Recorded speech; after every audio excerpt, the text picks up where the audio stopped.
ये कहानी है एक प्राचीन और भयानक हवेली की, जो एक छोटे से ग्रामीण क्षेत्र में स्थित थी।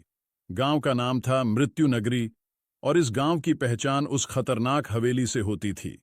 इस हवेली का निर्माण सैकड़ों साल पहले एक अत्यंत धनी जमींदार राजेश ठाकुर ने किया था। राजेश ठाकुर अपने समय का एक निर्मम व्यक्ति था। हवेली के निर्माण के दौरान कई निर्दोष मजदूरों की जान जाने की घटनाएं सामने आईं। कहा जाता है कि ठाकुर ने हवेली में दबी खजाने की खोज में कई बलिदान दिए थे। इन घटनाओं के बाद हवेली में अजीब और डरावनी घटनाएं घटित होने लगीं और धीरे धीरे वह दोबारा कभी न खुलने वाली जगह बन गई। सालों बाद एक युवा शोधकर्ता वीरेंद्र ने यह तय किया कि वह इस हवेली के रहस्यों का पता लगाएगा। वीरेंद्र का मानना था कि इन घटनाओं के पीछे कुछ न कुछ सच्चाई जरूर है।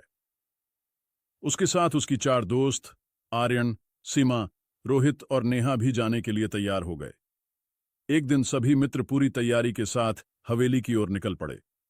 हवेली पहुंचते ही उनकी आंखों के सामने एक विचित्र दृश्य था। टूटे फूटे दरवाजे, खिड़कियों पर जाले, बड़ी बड़ी दीवारें और चारों तरफ सन्नाटा। हवेली के दरवाजे पर पहुंचकर वीरेंद्र ने अपनी मशाल जलाई और सब अंदर की ओर बढ़ गए। जैसे ही उन्होंने हवेली में कदम रखा, चारों ओर सन्नाटा बढ़ गया और हल्की हल्की ठंडी हवा चलने लगी। उन्होंने हवेली के विभिन्न हिस्सों की जांच शुरू कर दी। हर कक्ष में अजीब और डरावनी चीजें थीं। टूटे हुए फर्नीचर, जमीन पर खून के धब्बे और दीवारों पर अजीब से निशान। जांच करते करते वे हवेली के एक बड़े हॉल में पहुंच गए, जहां एक राजसी सिंहासन पड़ा था। सिंहासन देखकर उन्हें महसूस हुआ कि यहां कुछ रहस्यमय है। जैसे ही उन्होंने सिंहासन को छुआ, पूरा कक्ष अंधेरे में डूब गया और हवा में ठंडक बढ़ गई। अगले ही पल एक भूतिया आकृति उनके सामने प्रकट हुई। वह आकृति राजेश ठाकुर की आत्मा थी।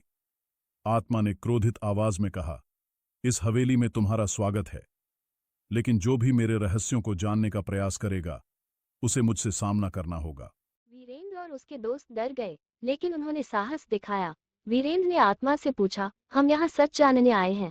तुम्हें किसी विशेष कारण से शापित किया गया है। हम कैसे मदद कर सकते हैं? आत्मा ने बताया, मुझे मेरे कुकर्मों की सजा मिली है। मैंने कई निर्दोषों की बलि दी थी। अगर तुम मेरे हाथों मारे गए निर्दोषों की आत्माओं को शांति दिला सकते हो, तो मैं भी इस शाप से मुक्त हो सकता हूँ।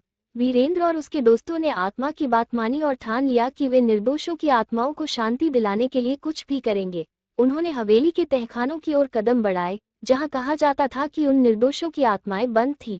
तहखाने में प्रवेश करते ही एक भारी दरवाजा उनके सामने आया, जिसे खोलने के लिए उन्हें ऊपरी मंजिल से चाबी लानी पड़ी। ऊपरी मंजिल पर पहुंचते ही उन्होंने एक पुराने संदूक में वो चाबी पाई। चाबी लेकर वे तहखाने में वापस आए और दरवाजा खोला। जैसे ही दरवाजा खुला, उनके सामने भयानक दृश्य प्रकट हुआ। तहखाने के अंदर खून के धब्बों से सनी दीवारें, भूमि और जगह जगह हवेली के निर्माण के दौरान मारे गए मजदूरों की आत्माएं घूम रही थीं। आत्माएं बहुत दुखी थीं और उनके चेहरों पर दर्द झलक रहा था। वीरेंद्र ने आत्माओं से बात की और उन्हें शांति दिलाने का आश्वासन दिया। वीरेंद्र और उसके दोस्तों ने आसपास के मंदिर से पवित्र जल और मंत्र लेकर आत्माओं की शांति के लिए पूजा की। पूजा के बाद आत्माओं के चेहरे पर शांति झलकने लगी और वे धीरे धीरे अदृश्य हो गईं। आत्माओं की शांति प्राप्त करने के बाद राजेश ठाकुर की आत्मा फिर से प्रकट हुई और कहा, तुम्हारे इस नेक काम से मुझे भी शांति मिली है। मेरी आत्मा अब मुक्त हो रही है। राजेश ठाकुर की आत्मा ने वीरेंद्र और उसके दोस्तों को धन्यवाद कहा और हमेशा के लिए अदृश्य हो गई। हवेली से भूतिया गतिविधियां समाप्त हो गई और गांव में फिर से शांति का माहौल लौट आया। वीरेंद्र और उसके दोस्तों की साहसिकता और निष्ठा ने हवेली के रहस्य को उजागर किया और वहां की आत्माओं को शांति दिलाई। इस घटना के बाद शापित हवेली अब शांति हवेली के नाम से जानी जाने लगी और वीरेंद्र और उसके दोस्तों की कहानी हमेशा के लिए यादगार बन गई।